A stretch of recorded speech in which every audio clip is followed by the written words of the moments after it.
Welcome back, everybody, to another episode of the Educational AD Podcast. We're going to be right back with today's guest, but as always, we're going to give a shout out to our sponsors. Now, if you're new to the show, we do this every time. These are all great companies. I used them, but that's why they're sponsors, and they're great companies. You should be using them too. So take the next 3 minutes, listen to our shout outs, then listen to our interview, then go and visit these sponsors. I'm telling you, you're going to be very glad you did. All right, here we go. We want to thank our good friends at Vital Signs Wall of Fame. If you're looking for a really cool way to display your school record boards or show off your school's Hall of Fame, go to Vital Signs Wall of Fame and take a look at their interactive touchscreen video consoles. You put one of their units in your gym lobby or your main school hallway, it's going to be a magnet for kids, for coaches. How about alums, sponsors, parents, you name it. You got to see it to believe it. Go to vitalsignswalloffame.com. We also want to say thanks to our friends at Huddle.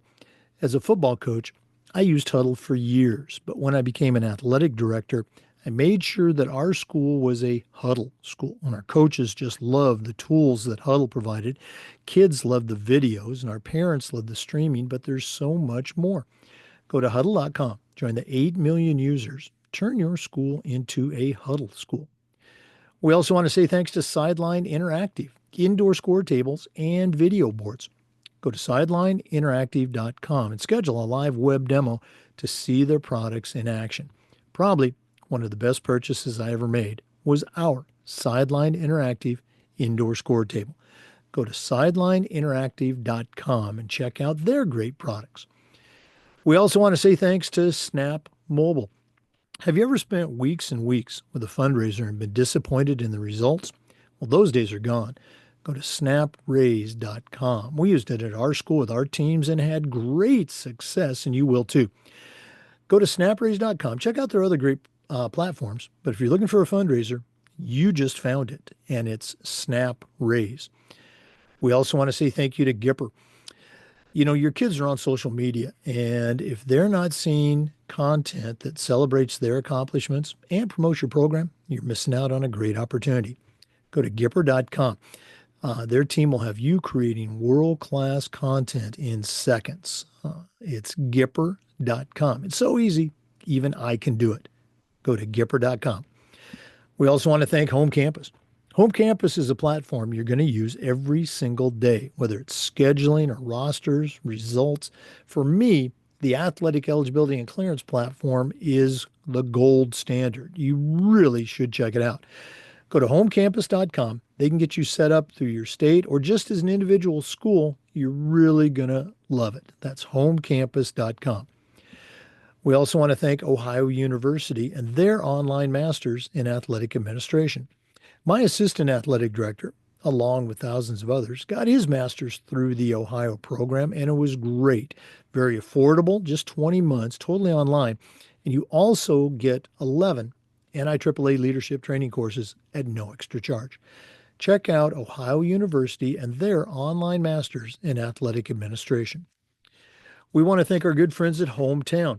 It's more than just digital ticketing. In fact, they're changing the game for schools and organizations with their suite of solutions that include things like, oh yeah, digital ticketing, but how about fee-free fundraising, athletic website construction, and a lot more. Whether you're an athletic director, a head coach, or a school administrator, Hometown makes it easy for you and your organization to save time, raise more money, and bring your entire community together. To learn more, just go to hometown.com. That's it, hometown.com. And we want to thank Athletic Surveys by LifeTrack. At my school, we use surveys for everything, kids, coaches, parents. And here's the cool thing. The feedback we got was overwhelmingly positive, and it's going to be the same for you. The surveys also allow you to connect with those squeaky wheel parents, which you probably already hear from, but you get a chance to hear their concerns and address them before they turn into something big. But getting back to that positive feedback, having that 98% approval in your pocket really is valuable, especially when you're visiting with a frustrated parent, maybe your principal, or even your school board. Go to athleticsurveys.com. They're going to create a custom survey that lets you take the pulse of everybody in your program. That's athleticsurveys.com. Welcome back, everybody, to another episode of the Educational AD Podcast. We're going up to Maryland today, and we're going to be visiting with Kara Carlin. Kara is a certified athletic administrator, and she's the director of athletics at the Friends School of Baltimore. Has a tremendous background in athletics, but I'm going to let her share that with us. Kara Carlin, welcome to the Educational AD Podcast. Thank you for having me. Well, you and I were talking. It's springtime, probably the busiest season for an athletic director. So let's go ahead and jump right into it. We always like to let our listeners have a chance to get to know our guests. So give us your quick bio. As we like to say, tell us your life story in 2 minutes. Take us up maybe just through your own college days, and then we'll take a break. But what's the Kara Carlin origin story? Sure. So I've been in Baltimore almost my whole life. I went to Park School where I spent 12 years playing field hockey, basketball, and lacrosse. That led me to continue playing field hockey and lacrosse at Franklin and Marshall, where I played field hockey for 2 years and lacrosse for four. Um, I really enjoyed that experience. The reason I actually stopped playing field hockey my junior year was a pretty formidable decision that I made to travel abroad and go to University of Edinburgh for a semester and play co-ed lacrosse, actually.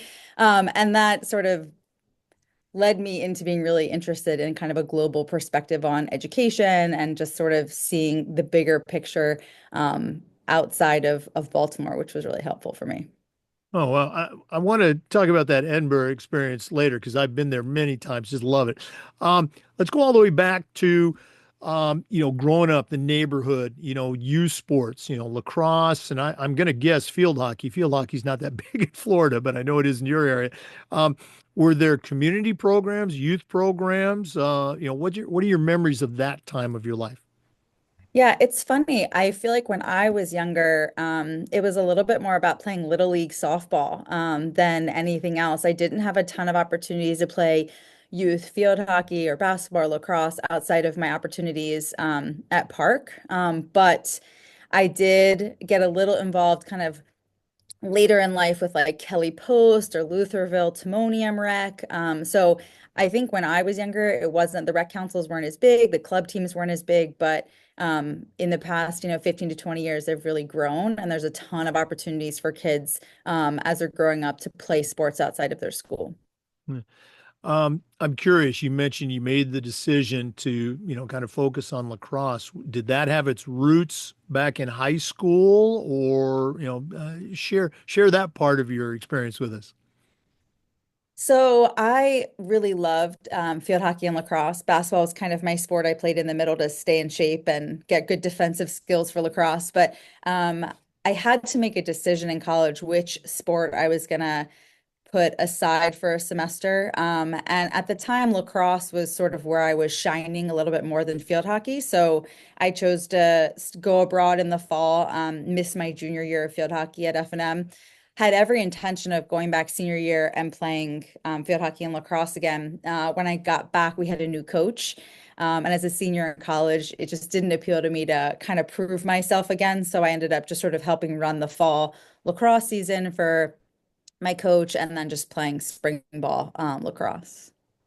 Now, I am going to get to Edinburgh, but was that decision, being basically an assistant coach, was that something that was kind of your plan all along to go into coaching, or did that just kind of fall in your lap and you go, hey, this coaching's pretty cool?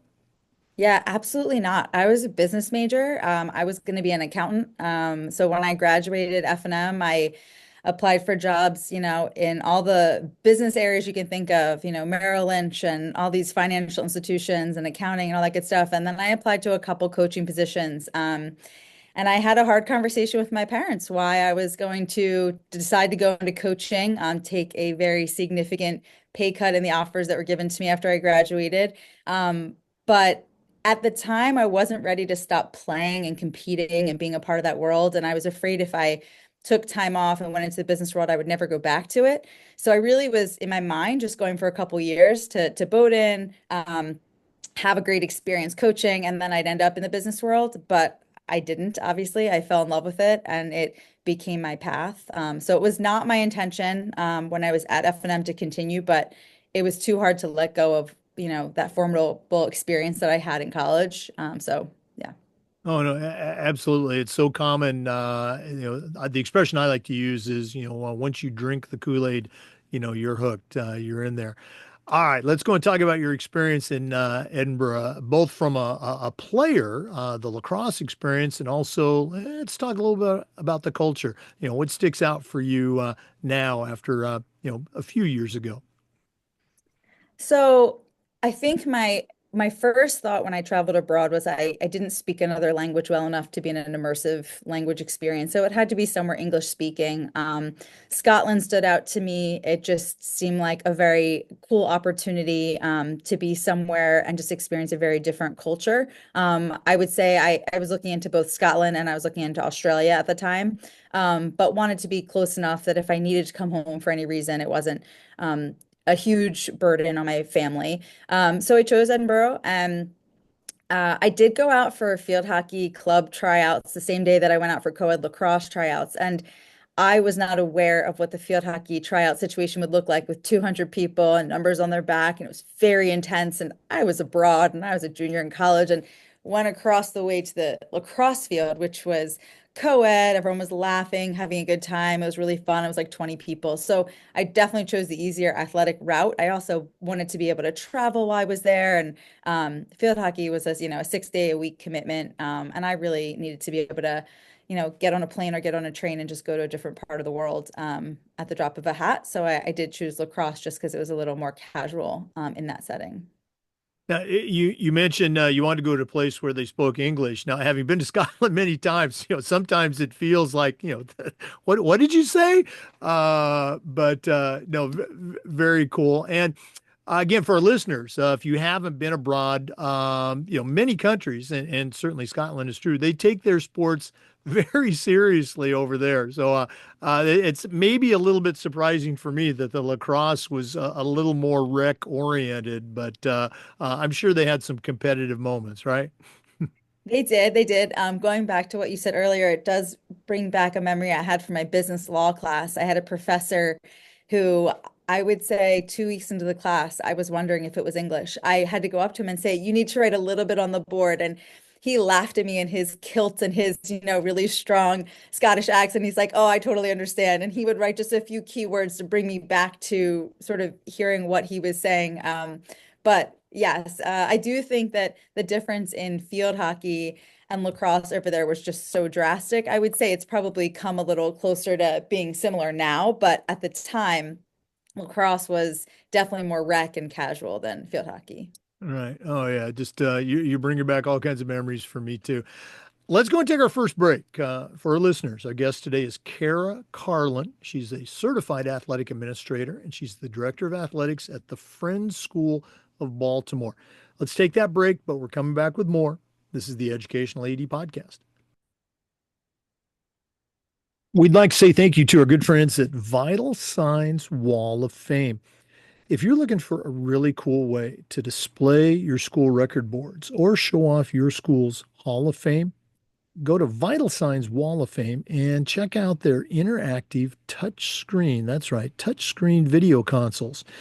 You put one of their units in your gym lobby or your main school hallway, it's going to be a magnet for kids, for coaches, even teachers. How about sponsors and alumni? You got to see it to believe it. Go to vitalsignswalloffame.com. Make sure you mention the podcast, Vital Signs Wall of Fame. We also want to say thanks to our good friends at Huddle. As a football coach, I used Huddle for years, but when I became an athletic director, I made sure that our school was a Huddle school. And our coaches, all of our coaches, just loved the tools that Huddle provided. Our student athletes loved the videos, and our parents loved the streaming, but there's so much more. Go to huddle.com, join the 8 million users, and turn your school into a Huddle school. That's huddle.com. Hey Jake, just a shout out to Huddle. We've been using Huddle for years, and it's a great tool for our coaches, for our kids. If kids want to make film to send to colleges, if we want to use it to break down different aspects of the game, it's been a great tool for us. Some coaches definitely use it a little bit more than others, but as a lacrosse coach, I use it after every game. I use the breakdown, and it's been really helpful for our kids to learn and grow using that tool. Oh wow, that's so cool to hear. We don't have a lot of lacrosse coaches on, but it's great to hear that you're using it. It's been beneficial for your kids. For our listeners, our guest today is Kara Carlin. She's the athletic director at the Friends School in Baltimore. Kara, you shared a little bit of your journey, through college, some international travel. Um, Continue with that journey, as I like to call it. You had a couple of stops before your current position at Friends. I think it's important for our younger ADs to hear about that journey. So, what was life like for you, right out of college? Yeah, after graduating, I kind of dove right into coaching. I was the assistant field hockey and lacrosse coach at Bowdoin in Brunswick, Maine, for a year, and realized I really wanted my roots to be in Baltimore. Saw the head coaching position for lacrosse at Goucher came open, so I went for that, and I was able to get that kind of at a young age. I think I was 22 at the time. I was there for about 5 years, and in that time was able to get my master's in education with a concentration in athletic administration as part of my employment, which was great. I didn't have to pay for that master's, and it's definitely been something that I've seen as a bit as a launching pad into the career I'm in now. Um, I definitely, at the time, sort of felt like the title coach was going to be the best title I ever had until I had my girls, and then realized mom was the best title I ever had. Took about a year off there to start to raise my girls, but then did realize that, it was important to me to stay a working mom outside of raising them. I wanted them to see that as a role model. And I became the athletic director at St. Timothy's School, where I was for 11 years. I coached lacrosse and field hockey and squash and running club, helped build a really great culture there. Felt like that was a great place for my kids to also grow up and watch. It was an all girls boarding school, had a great environment there. And then that opened the door to coming to Friends, which is actually where my children went to school, and my husband's a teacher. So I've been here now for 8 years. Um, let's go back to that initial job at Bowdoin. Okay. And I think many of us have the experience of, coaching college or even high school, right out of the chute. You're still not that far removed age-wise from the people that you're coaching. And I think it's a challenge, even at the high school level, to, have that, oh, okay, I want them to like me and I want to be the popular coach. But at the same time, knowing, hey, I'm not on the team anymore. Was that a struggle for you, or, did that just, was that part of your natural flow? I think being a captain at F&M helped because you already had to start drawing the boundaries and the lines with the younger players, and you kind of as that conduit to the coach. So there were moments that I kind of took from those experiences at F&M into my first year at Bowdoin. There were a couple kids on the team who were actually older than me when I was the assistant coach. We realized that after the season, I refused to give them my birthday. Until after I left. But the kids at Bowdoin were super respectful. It wasn't super hard to draw that line in the sand, but it was incredibly important. I had to be seen as an authority figure and someone they were able to listen to. But I believe in education-based athletics, the growth goes both ways, right? Like I'm learning from them, they're learning from me.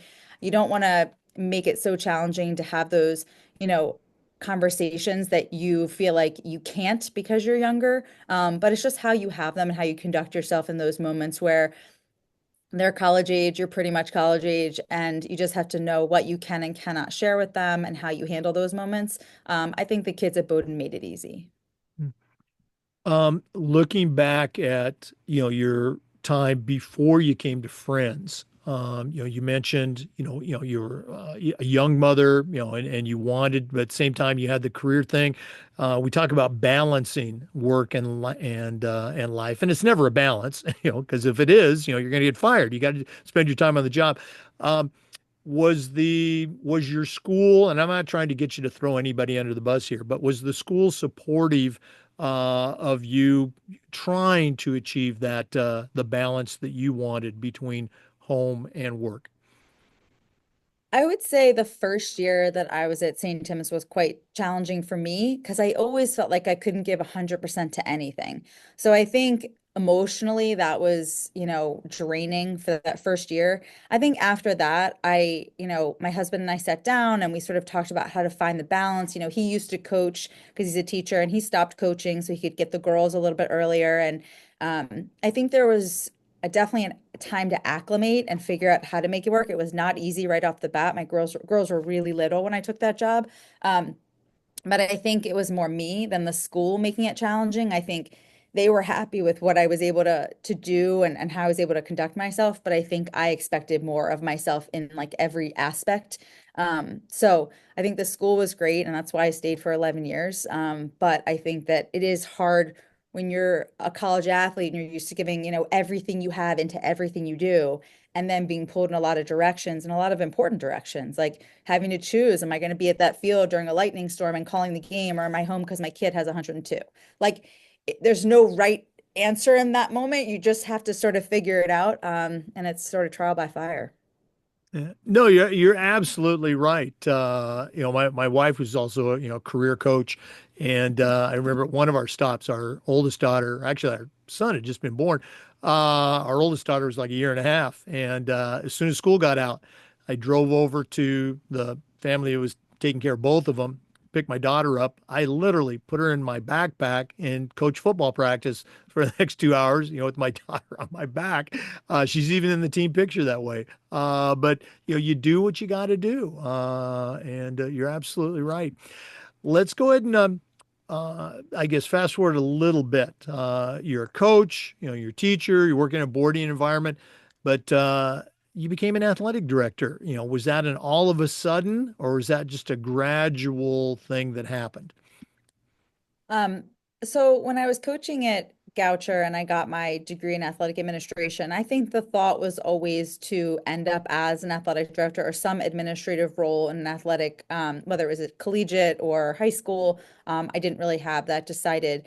Um, After I had my first daughter, I coached through having her, and then I got pregnant with my second, took a year off, and actually started a little side business of like camps and tutoring, sports tutoring, and all of that. And I was running a camp at St. Tim's when the head of school approached me and said, hey, would you consider this? And I said, well, not yet. And he's like, well, you could do it part-time your first year. So it kind of luckily fell in my lap a little bit. And so I think the intention was to be in athletic administration, but I'm not sure I had a clear path on what that looked like until that opportunity presented itself. All right. Our next segment is going to be all things friends. I always love to ask this question, though. In our profession, you know this. We use the phrase, you don't know what you don't know. Even though you came in as a part-time AD, what were some things you found out about the job that you didn't know? You can't do it part-time. That's not a thing. I said yes, and I'm not sure I processed what that meant. And I'd be, 3 o'clock on the driveway with my children drawing chalk smiley faces, and then there'd be a call from school and I wasn't there. And, so there's no such thing as a part-time AD. That's something I didn't know until I experienced it and realized I couldn't do it. Year two, I went full-time. So. Yeah, we need to get that message out to, every principal, superintendent, head of school that we can that, has their ADs, teaching 6 out of 7 classes and coaching 4 sports. Let's go and take another quick break. Once again, our guest today is Kara Carlin. She's the director of athletics at the Friends School of Baltimore. We're going to hear about all of that and more, so please stay with us. This is the Educational AD Podcast. We'd like to thank our good friends at Sideline Interactive indoor score tables and video boards. Go to sidelineinteractive.com. You can schedule a live web demo to see their products in action. It's probably one of the best purchases I ever made was our Sideline Interactive indoor score table. We use it for home games, of course, but we also use it for pep rallies, for signing ceremonies. Their products are incredibly versatile and their customer service just outstanding. Go to sidelineinteractive.com. Schedule that live web demo today. We also want to say thanks to our good friends at Snap Mobile. Have you ever spent weeks and weeks with a fundraiser and then been disappointed in the results? Well, those days are gone. Go to snapraise.com.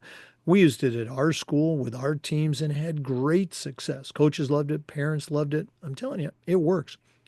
Go to snapraise.com. You can check out all of their other great platforms. But if you're looking for a fundraiser, you just found it, and it's Snap Raise. We also want to say thanks to our friends at Gipper. Go to Gipper.com, and their team is going to have you creating world-class content for your school's social media channel in seconds. It's so easy, even I can do it. It may be a simple social media post to celebrate a victory, or it could be an entire newsletter to showcase all the great things that your athletic department is doing. You're going to find it all at Gipper.com. Don't forget to mention the podcast. That's Gipper.com.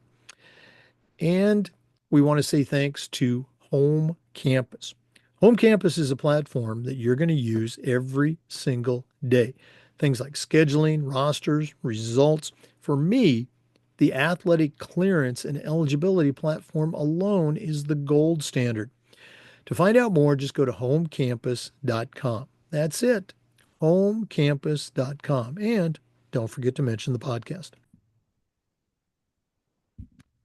Just want to shout out Gipper here, Jake. They have been fantastic. My sports information director uses it daily. We actually just upgraded to another version of Gipper that gives us more opportunities. That social media platform is easy to work with and really makes your athletic department look quite professional. Well, again, thanks for sharing that. I'm going to put you on the spot. Have you had a chance to use the newsletter feature of the Gipper platform? It came out after I was retired. I'm very mad at Matthew Glick and his staff. They didn't develop that earlier, but a lot of my friends use it, and it is just incredible. Have you had a chance to use it yet? We have not. Okay. I recommend it highly. Check out that the newsletter template. It's just very cool. All right, that's enough about Gipper. We're visiting again with Kara Carlin. As you've heard me say, she's the director of athletics at the Friends School of Baltimore, also a certified athletic administrator. Kara, how did you end up at Friends, and what are some things about the program that you can share with our listeners that you're particularly proud of? So, my relationship with Friends started way before I started working here. I decided to enroll my children here when they were 4 years old. So they spent 14 years as students at Friends. And when my older daughter was going into high school, the athletic director position opened up here at Friends. And that's when I went for it and joined the staff. So I've been a part of this community for a long time, fell in love with it a long time ago. My husband's been a teacher here for 25 years. But as far as the athletic department goes and sort of the things that I'm proud of here at Friends, I feel like we do a lot of really intentional work around student athletes' wellness and mental health and character development. We really hold the Quaker values and the spices high. So spices for us are simplicity, peace, integrity, community, equality, stewardship. And these are things that we hope resonate with the kids through their academic day, through their athletic day. And it's a great foundation for our student athletes to rest on those Quaker values in everything that they do. I've also had the pleasure of coaching lacrosse again. Took a little bit of time my first few years here to not coach.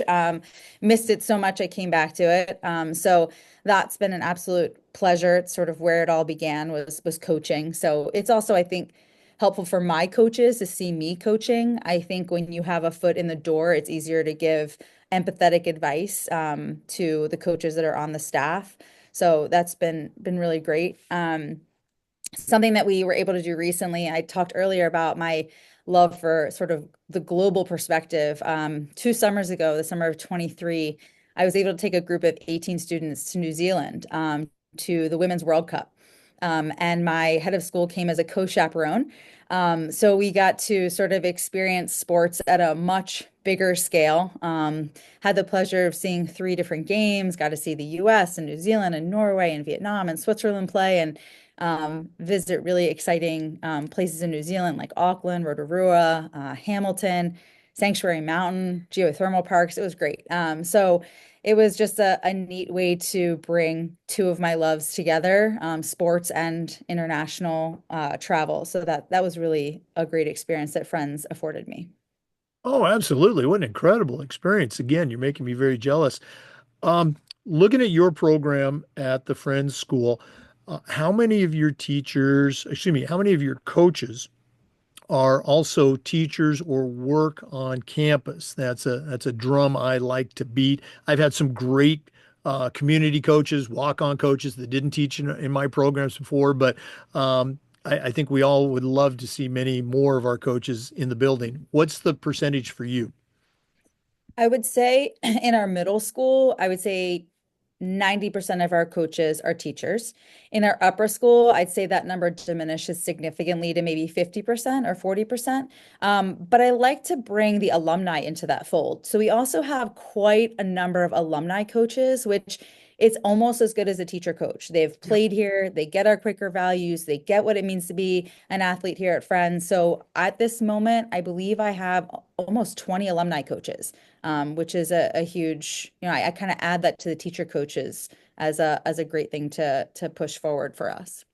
And that's such a great point. Thanks for bringing that up. And whether it's, public or private, independent, you name it, having those connections from previous years, sometimes with the same coach, sometimes with a different coach, but knowing, I think it's a word that gets overused, but knowing the culture of the school and the program and the community, it just can't be overvalued. Good for you for bringing in alums. I always love to see alums come back to the schools where I was at to get involved in our program. Um, let's go and talk a little bit about programs. What is your philosophy at the Friends School? Because again, you mentioned middle school and high school sports.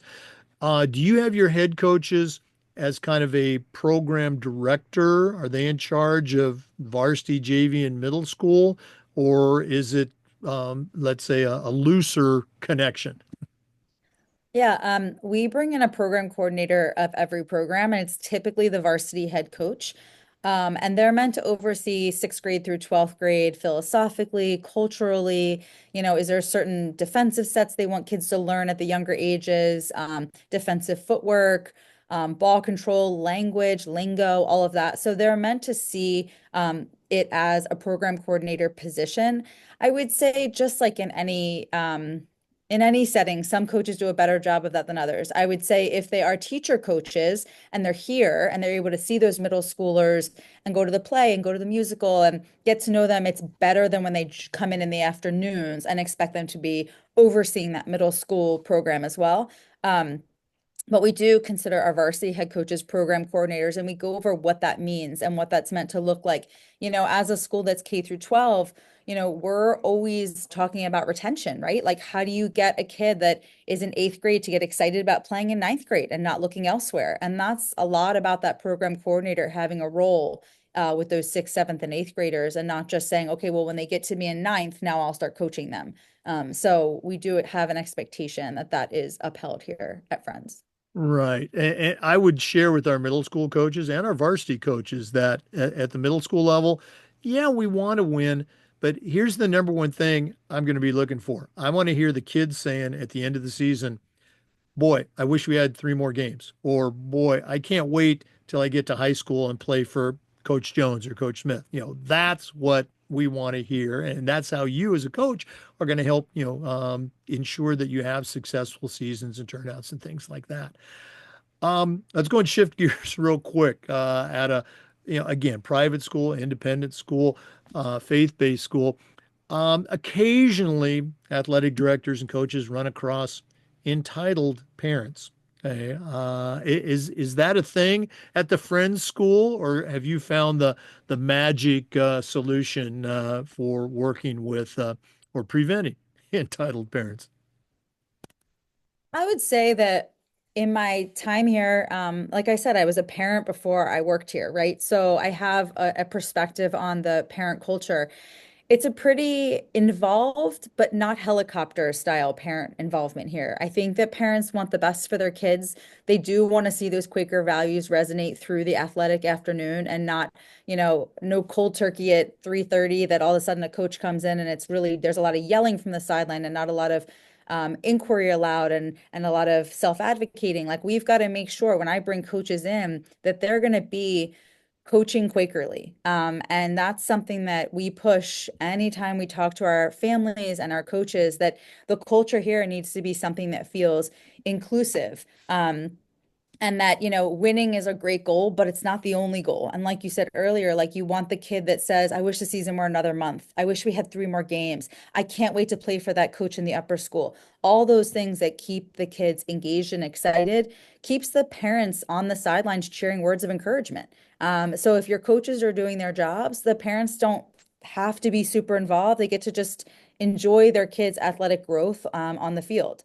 So it's a lot about the coaches that you bring in. I don't think that parents, personally, I don't think they want to be super involved unless they feel something is their child's being wronged in some way, or they're not, they've been sold a bill of goods. Like I think if you do right by them in the afternoon, they're happy to just enjoy that growth that that kid experiences on the court or the field or the course. So. Oh wow, that's great stuff. Okay, if I come back as an AD, I want to hire, or as a head of school, I'm going to hire you. Um, we're going to do this at the end of the podcast, but let's do it right now. If one of our listeners wanted to reach out, pick your brain a little bit, find out more about coaching Quakerly. It sounds like I did a little bit of Quakerly coaching, or just add you to their network. What's the best way that they can get a hold of Kara Carlin? I'm on LinkedIn. That's probably the easiest way for professional inquiries. I try to go on at least once a week and accept those, people that are in the same field, happy to collaborate, happy to work with anyone. I've mentored young coaches and young athletic directors before, and that's a role I've enjoyed. So LinkedIn's probably the best way. Also, just going on Friends' website, my email address is there. They're welcome to shoot me an email. Happy to work with people. All right, and that's how you and I connected, was on LinkedIn. Let's go and take a break, but we are coming back with more. I know that's shocking for our regular listeners, but let's hear from a couple sponsors, and then we'll be back with more from Kara Carlin on the Educational AD Podcast. We also want to say thanks to our good friends at Ohio University and their online masters in athletic administration. Now, I didn't get my master's from Ohio University, but my assistant athletic director did, along with thousands of others, and it was a great experience. It's very affordable, just 20 months, totally online. And while you're completing your master's degree, you also complete 11 NIAAA leadership training courses at no extra charge. To find out more, go to Ohio University and check out their online masters in athletic administration. We also want to say thank you to our good friends at Hometown. You know, Hometown is changing the game for schools and organizations with their suite of solutions that includes a lot of things, including online ticketing, but there's a lot more. How about fee-free fundraising, athletic website construction, and like I said, a whole lot more. Whether you're an athletic director, head coach, or a school administrator, Hometown makes it easy for you and your school to save time, to raise more money, and to bring your entire community together. To learn more, just go to hometown.com and don't forget to mention the podcast. That's hometown.com. Welcome back, everybody, to the Educational AD Podcast. Kara, as I mentioned earlier, we get some younger ADs, some newer ADs on, and I think it's important for them to also hear about our journey with our state association and with the national organization. So, how did you first hear about your state association there in Maryland? And talk a little bit about your journey with the NIAAA. Sure. So the leagues that we participate in, the IAAM and the MIA, so the private school leagues in this area, they automatically have you be members of MSADA, so the Maryland State Athletic Directors Association. And there's a rep that you can rep the league in that group. And so I was intrigued. And so in the IAM, maybe 8 years ago, I repped the IAM and and MSADA for maybe 5 or 6 years. And so that's how I got involved in the state association. The NIAAA, I've sort of always believed in the importance of professional development and professional growth. And I read about it a couple years into my time at St. Tim's and was kind of awe-inspired about the classes and the leadership training courses, everything from like legal issues to diversity to stress management, character-based development, what it means to be the front porch of a school, all of those things, and being in a room with other athletic directors who are sort of dealing with the same things you're dealing with, enjoying the same moments you're enjoying. And it was a great, the first year I went, I was hooked. And I went every year for the past, I think, 10 years. I always take a couple of the LT courses, which are those longer 4 hour courses, just to dive into a subject and sort of get to know the group that I'm working with. But then I always join the roundtables and have those discussions with different states. I think one of the most wonderful things that I learned at that years ago, I brought back to the IAM, the character coin, which was a program that we started in the IAM where schools were given tokens, these coins that at the end of a game, if a coach noticed something exemplary on a player on the other team, something about their character, maybe a kid fell and they picked them up, or they were cheering words of encouragement to a team that was losing by 10 goals, you were able at the end of the game to honor that kid with a character coin and just say, your character stood out today. So beyond the scoreboard, it's more important that, we all get together at the end of a game and enjoy the growth that happened and that moment that that kid showed an exemplary character. The IM has been doing this now for 10 to 15 years, and it's been a really great experience. Something else I was able to sort of bring back to the league was we now do a leadership training course in the IIM. And this is something, it's a leadership symposium. It's been going on for 11 years. And again, that's something I learned about at NIAAA. So I think when you can go somewhere and bring back tangible things you can implement at your school or in your league, it gives it value, right? It's not just about coming back with ideas and grandiose plans you can't implement. You can find ways to pull what you learn and make it work in your community. And to me, that's invaluable. So I've really enjoyed going to NIAAA. Yes, I'm CAA and haven't done my master's yet, but I do have the project done. I just haven't presented it. I've actually probably done three at this point, haven't presented them. So that'll be the next part of this for me. All right. Well, you read my mind. That was going to be my follow-up question. We'll still talk about CMAA, but again, you brought up a great point. I share that all the time. The LTI courses, the workshops, even those informal social gatherings where you're sitting around the table with a couple of other ADs from different parts of the country. Um, the ideas that you are going to hear about and bring back, you can put to work right away. Um, I took my first LTI course in the summer here in Florida. Again, this was a long time ago. Took the rest of the required courses online in September, October for my CAA. Flew to Dallas that year. Just a few months later, took the CAA exam. And while I was at the national conference in a roundtable, heard about an idea that I brought back to my school and our coaches and our student athletes that became my CMA project. Again, just great, usable information, things that you can apply, not just theory, but real world application. You're going to find it at your state conference, at your national conference. And since you brought up the CMAA, again, for our listeners, and for Kara too, every state has a state coordinator for certification. So if you have questions about certification or you want to kind of discuss what your CMAA project might be, reach out to your certification coordinator. I was on the National Certification Committee for many, many years, and I still talk with ADs, help them set up their project, all for free. There's no charge for this. I even have, I'll do Zoom calls with athletic directors to practice their presentation before they do it for the nationals. So if you have questions, please feel free to reach out. All right, Kara, I'm going to put you on the spot now. What's the general idea of your CMA project?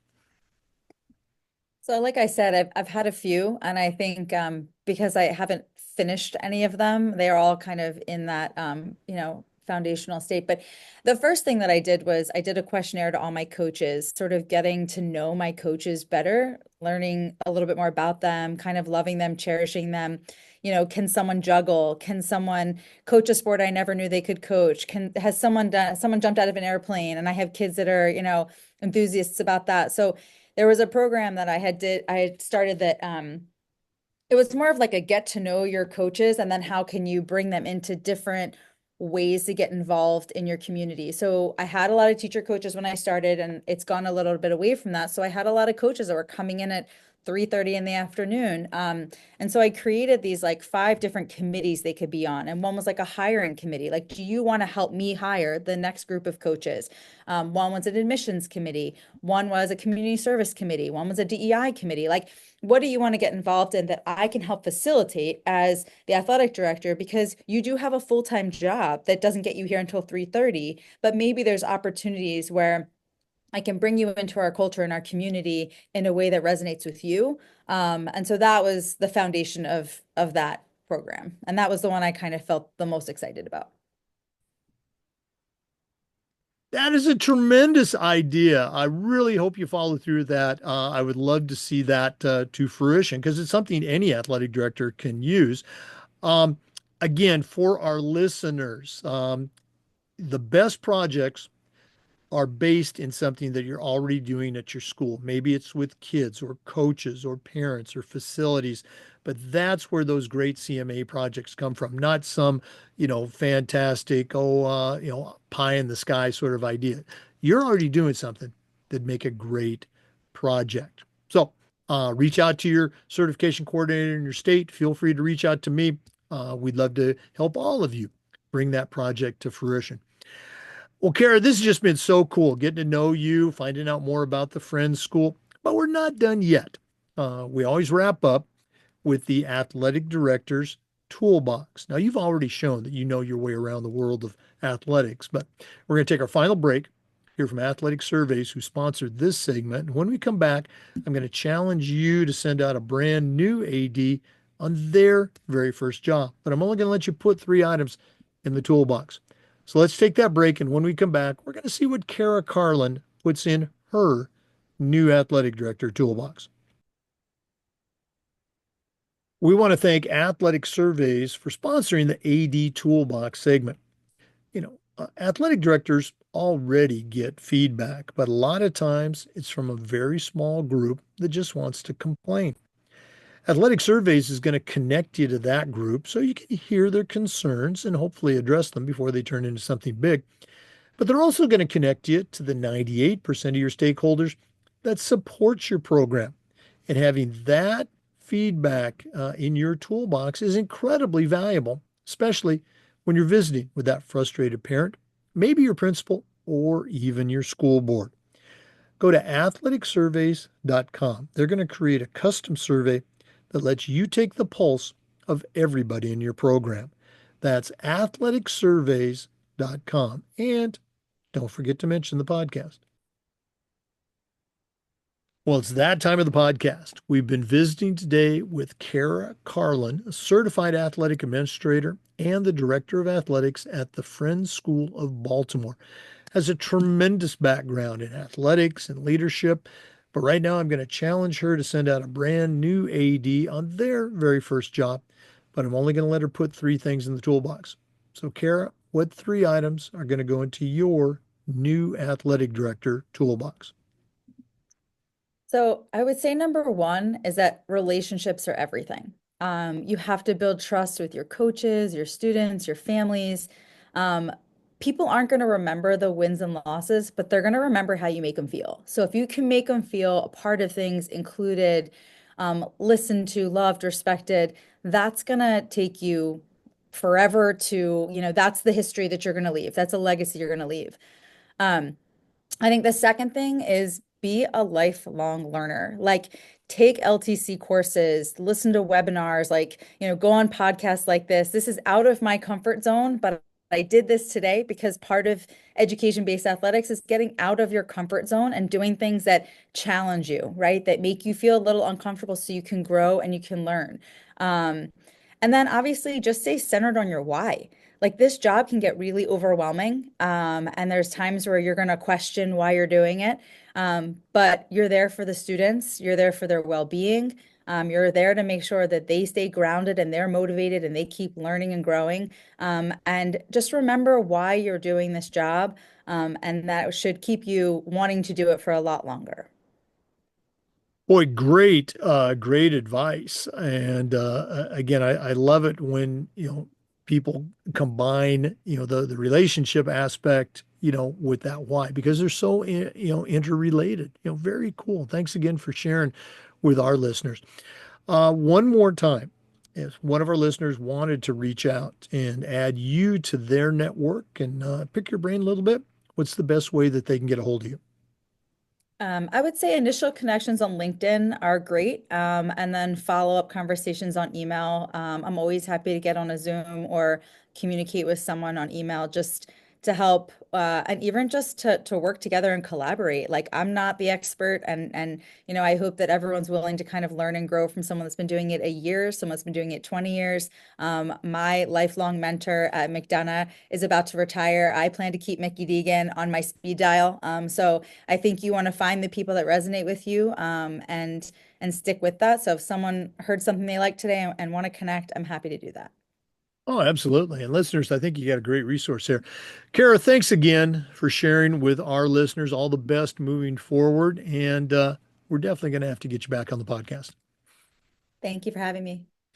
For our listeners, we want to say thanks to you and remind you that we upload the Zoom recordings of all of our interviews to the Educational AD Podcast YouTube channel. We do this just about every day. We share stories and best practices from the world of education-based athletics. So hopefully you'll join us again on the next episode of the Educational AD Podcast. We'll see you next time.